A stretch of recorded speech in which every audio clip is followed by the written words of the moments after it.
Morning again, and welcome to this important day at UNESCO of celebrating International Literacy Day.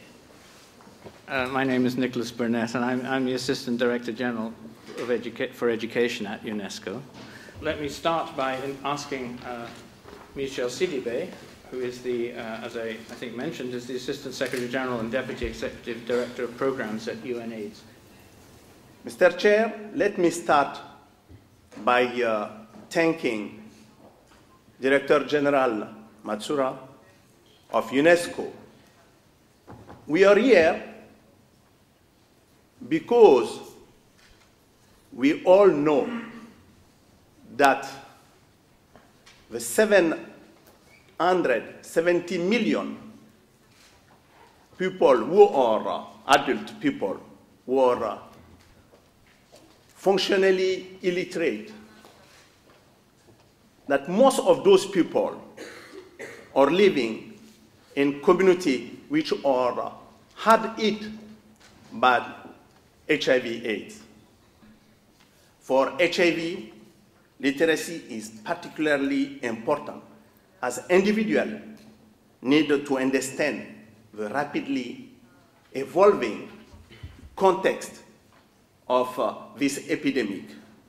HIV treatment literacy allows individuals to actively participate in decisions about their lives. Treatment literacy removes the sense of inferiority and fear from both men and women. Today, Mr. Chair, is a day of recognition that we must do more, and we must do more now.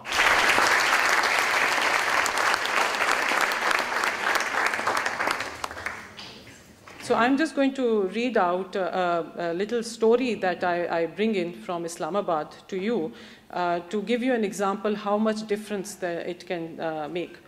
Abida belongs to a community located in an urban slum in Islamabad. Open drainage, stagnant ponds, and heaps of garbage are seen everywhere. Even the narrow street of her house has an open running sewer, which is always filled with contaminated water and trash of their neighborhood. She has 5 sons and 4 go to school. Before enrolling in family literacy classes, Abda could not read and write and was confined to her household chores only. The frequent illness of her school-going children like diarrhea, dysentery, and malaria took up most of her time. This also resulted in children's absenteeism from school and burden on her meager budget. Joining literacy classes opened a lightened path for her. She has now realized that her lack of knowledge about many things was responsible for her miseries.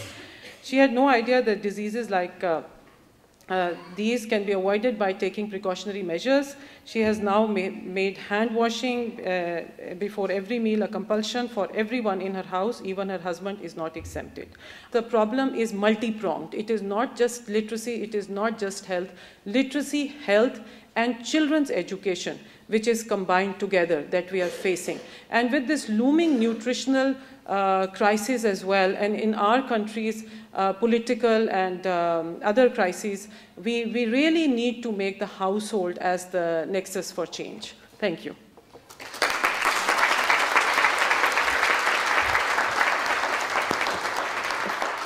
A panelist to comment. I know that the program in Ethiopia is a bit of also has a major focus on women, so perhaps you would like to comment. Most of the Pakistan issue characteristics is similar with Ethiopian situations. We have high epidemic disease in Ethiopia, we have high population, also extended family system. In this scenario, the role women play is very important and vital. It is my personal pleasure to speak today on the synergy of education and health. Let me start with a little bit describing global health panorama in recent years. If you allow me to be very bold, the world is becoming healthier and wealthier in many aspects. It is a good sign. But just as strong sunshine amplifies the shadow, we are now becoming sensitive about areas we need to double and triple our efforts. 2 months ago, G8 leaders who met in Toyako, Japan, addressed this issue. So in addition to fighting with HIV, tuberculosis, malaria, now MDG 4 and 5 are highlighted, and also as a bottleneck of common issues, health systems are addressed. So this is a sort of background. And this forum is very important because it is very timely. I think mid-term of UN literacy decades, and also mid-year of MDGs 2000 to 2015. So let me turn to strong evidence to encourage both health sectors and education sector to work together. My first message is health can contribute to education. I take 2 examples. Mr. Chair himself mentioned about malaria. Malaria kills 1 million people every year, and 90% are African children. Also, malaria attacks prevent children to go to school. So I wish to apply for this area of health and education field. I think we need to work more closely with the spirit of we must do and we can do. Thank you very much for your kind attention.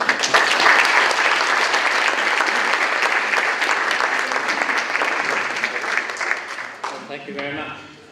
On Monday of last week, just this week, our national press carried an advertisement showing the new children's clinic card. I don't have anything better than that to show you. Let me tell you, you don't need to be literate to fill that in. You need to have a degree to be able to deal with it.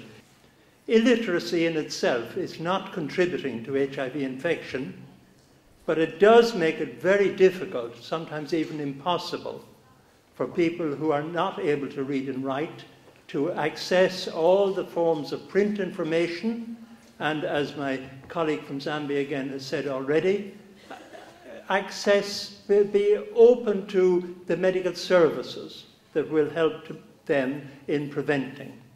It also illiteracy aggravates female disempowerment. The dependency on men, that men have to make the crucial decisions in the life, the reproductive and other life of women, this is something that is fueling this epidemic and keeping it going. And that dependency is greatly aggravated by the inability to read and write, where a woman has to turn to a man, generally the men are more literate than the women, has to turn to the man in order to get assistance and to get help. So if I could end by saying, what is it we must do? We must bring literacy back in from the cold. The MDG or the EFA monitoring report of 2 or 3 years ago said that literacy is a human right. There is a right to literacy. Well, if there is a right, then governments have an obligation. Governments are bound to respect, to protect, and to fulfill any right. The lawyers will tell us that. And fulfilling a right means establishing the necessary legislative, bureaucratic, and financial frameworks to ensure that people can enjoy that right. And I don't think governments are doing that. They are depending too much on civil society. Both must work together. And so I would like to leave you with the message, let us all do what we can to stimulate our governments to do far more in this regard than they have been doing so far. Thank you.